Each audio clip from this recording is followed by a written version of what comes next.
YouTube platform digital memungkinkan kami untuk mencari tahu apa sih yang mereka butuhkan, isunya seperti apa dan bagaimana mengemas itu. Kami belajar bagaimana membuat konten yang berbeda. Karena tadi seperti teman-teman dengarkan di berbagai presentasi, bukan hanya sesimpel membuat program seperti di TV, kemudian memotong-motongnya dan meletakkannya atau menguploadkannya ke YouTube.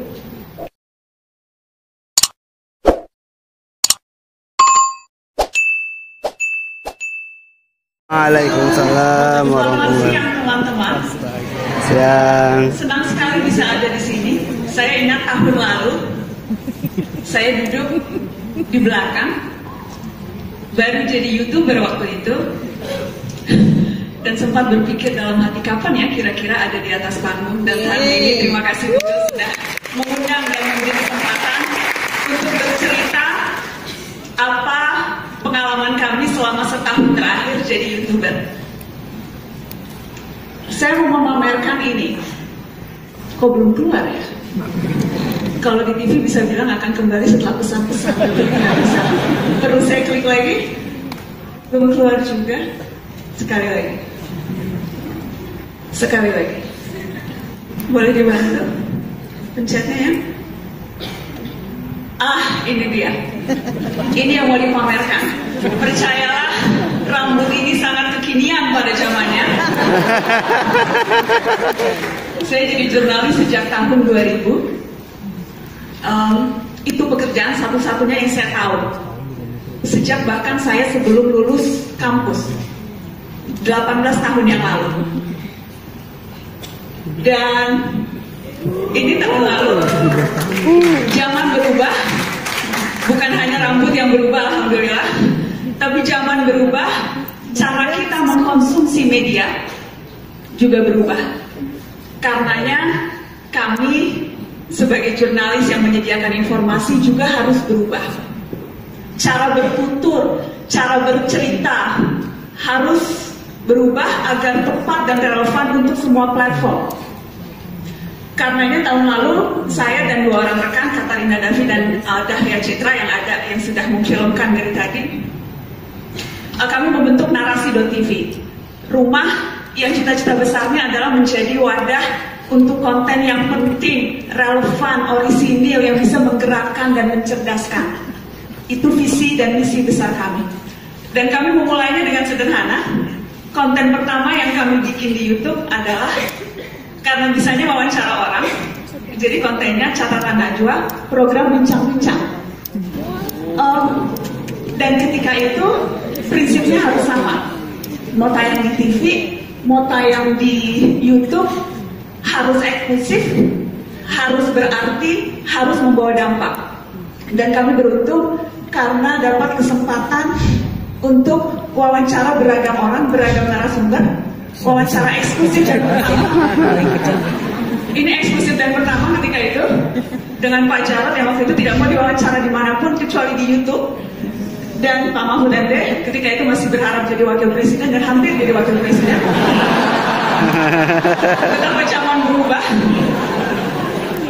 Tetapi itu konten pertama yang kami bikin.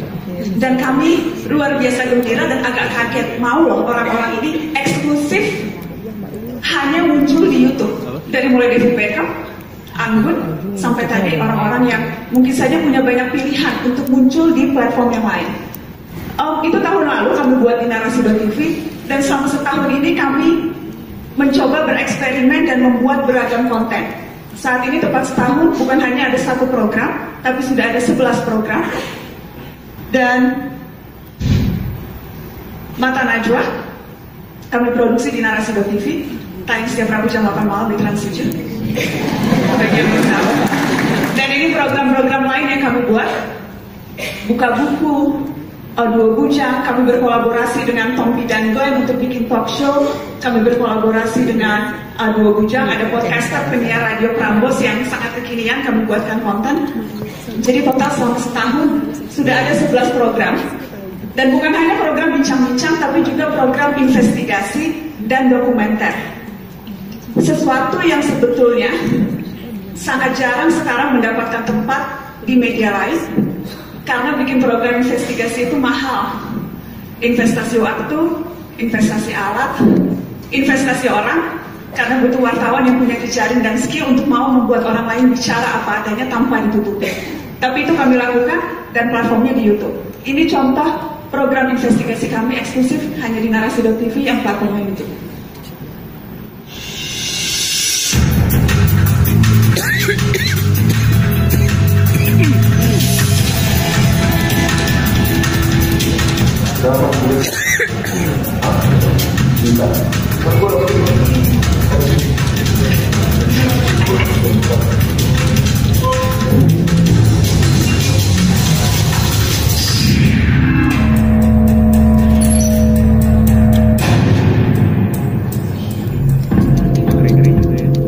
Banyak banget ribuan orang lagi yang makan ribuan orang.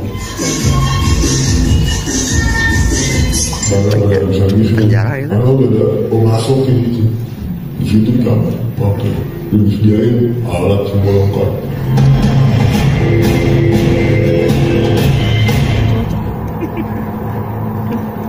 Ya, itu konten investigasi yang kami lakukan. Dan saya dan teman-teman di Narasi.tv belajar banyak bereksperimen bagaimana menghasilkan high quality content dalam platform yang berbeda digital. Sebagian besar dari kami founder Narasi.tv semuanya memang jurnalis TV. Kami belajar bagaimana membuat konten yang berbeda. Karena tadi seperti teman-teman dengarkan di berbagai presentasi, bukan hanya sesimpel membuat program seperti di TV, kemudian memotong-motongnya dan meletakkannya atau menguploadkannya ke YouTube. Dan kami sangat terbantu dengan Google Analytics yang bisa membaca dan memberikan insight siapa sebetulnya audiens kami, apa behaviornya, bukan hanya sebatas demografi tapi apa interestnya, dan mereka akan tertarik dengan kemasan yang seperti apa. Selama setahun kami mencoba bereksperimen dan saya ingin tunjukkan satu contoh konten dan kemasan yang kami buat berdasarkan spesifik Google Analytics yang kami peroleh.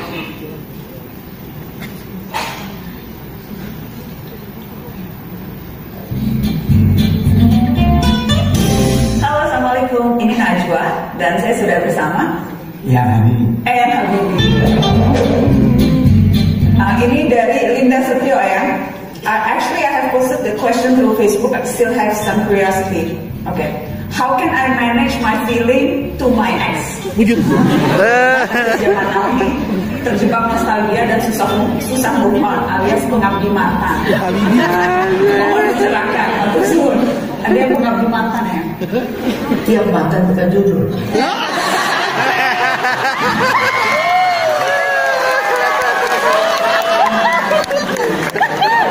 Rumah sakit. Jodoh, lupakan nama.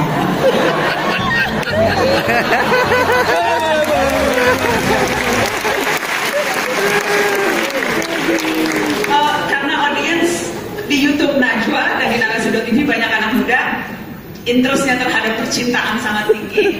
Kita tahu Eyang Habibie adalah salah seorang yang diidolakan, terutama karena kisah cintanya dengan Habibie Ainun. Jadi interaksi itu kami lakukan dan videonya hitsnya lumayan dan sempat viral kemana-mana, terutama soal yang mantan tadi. Selain Google Analytics lain membantu kami untuk membuat konten yang spesifik terhadap audiens kami, juga membantu untuk engagement, berinteraksi. 17 tahun di TV saya terbiasa satu arah.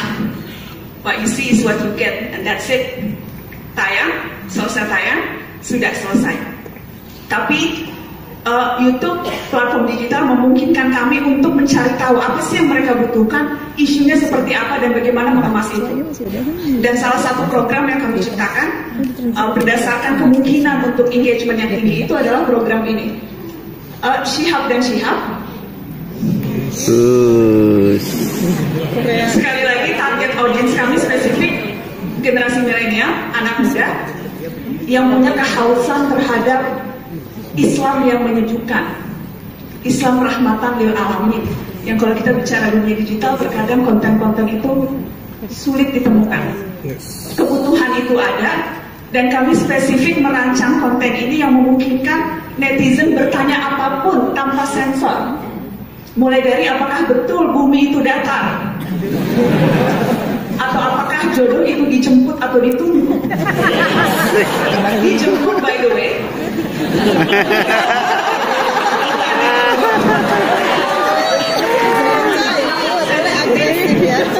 Hal-hal sensitif yang ramai di dunia digital dan orang akan kesulitan mencari siapa sih kafir itu, apakah boleh nikah beda agama, hal-hal sensitif yang sengaja kami carikan tempat untuk berinteraksi dan berdiskusi pertanyaan dari netizen. Terkadang kami melakukannya secara live, terkadang kami menampung pertanyaan, dan dari hasil konten ini pun kami membuat konten lagi yang akan bergulir sedemikian rupa.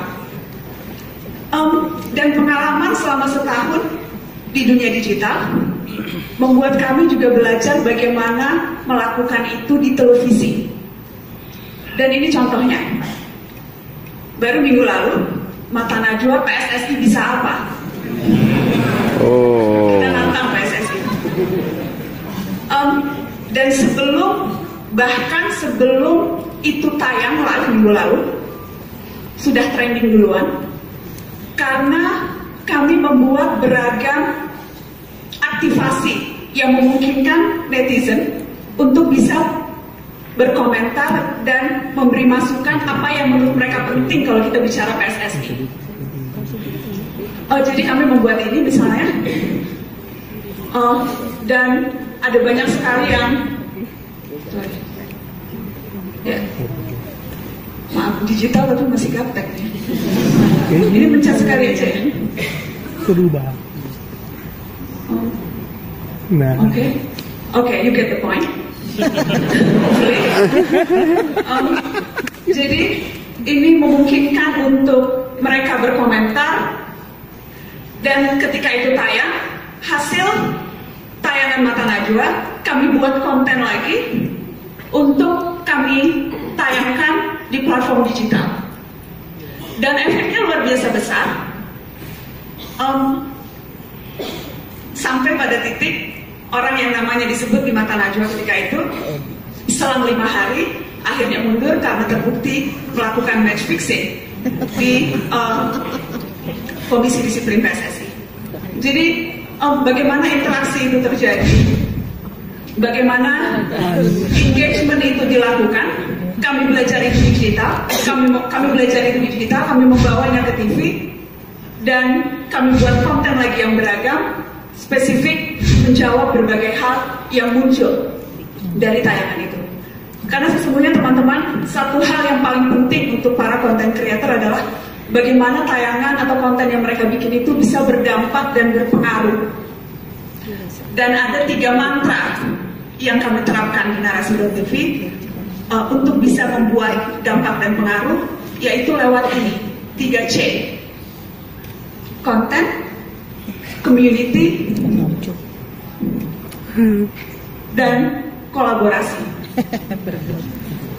Ini mantra di TV digital, mantra di ranah digital yang kami pelajari dan kami terapkan selama 1 tahun ini.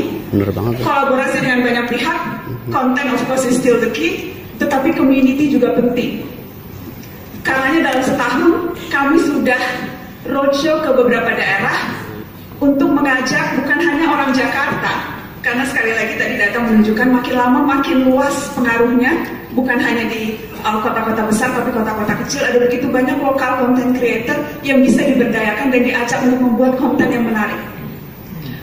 Komunitas Mata kita saat ini sudah ada di 34 provinsi, beranggotakan 120.000 orang, dan sudah ada di 20 negara. Komunitas Mata kita sekali lagi kami dorong untuk tidak hanya membuat konten, tetapi juga kami ajak mereka melakukan aktivitas yang relevan terhadap daerah mereka, dengan visi di narasi, toleransi, anti korupsi, dan partisipasi. Komunitas Mata kita juga kami ajak untuk terlibat dalam Narasi Playfest yang kami lakukan belum lama ini, minggu lalu tepatnya, dan saya ingin menunjukkan teman-teman bagaimana perayaan kolaborasi yang kami lakukan 24 dan 25 November lalu.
komunitas, ada begitu banyak komunitas yang terlibat. Konten, kita mengajak begitu banyak konten kreator untuk berkolaborasi juga.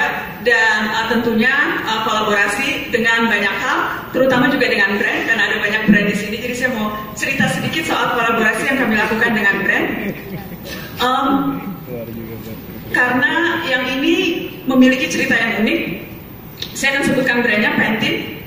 Pantene punya kampanye siapa bilang nggak bisa, yang ingin mencari perempuan-perempuan kuat dan hebat untuk menjadi showcase betapa banyak sekali potensi perempuan di negeri ini yang bisa jadi inspirasi bagi yang lain. Pantene bekerja sama dengan Narasi.tv untuk mencari perempuan-perempuan di seantero negeri. Kami menggunakan komunitas mata kita yang ada di 34 provinsi. Kita bikin story competition.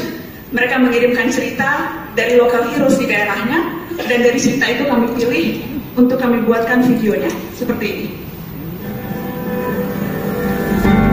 Perempuan tuh nggak boleh gede aja ketika misalnya memang mereka ditendang atau mereka ditampar gitu, sama bahkan sama pacar sendiri. Bahagianya ya itu apabila kita pada saat kita melakukan rekonsiliasi terus teridentifikasi. Jika kelak ke depan berbicara tentang perempuan dan lain posisi, tidak lagi berbicara tentang kemiskinan dan keterbelakangan. Seorang anak menjadi yang nggak bisa jadi bisa.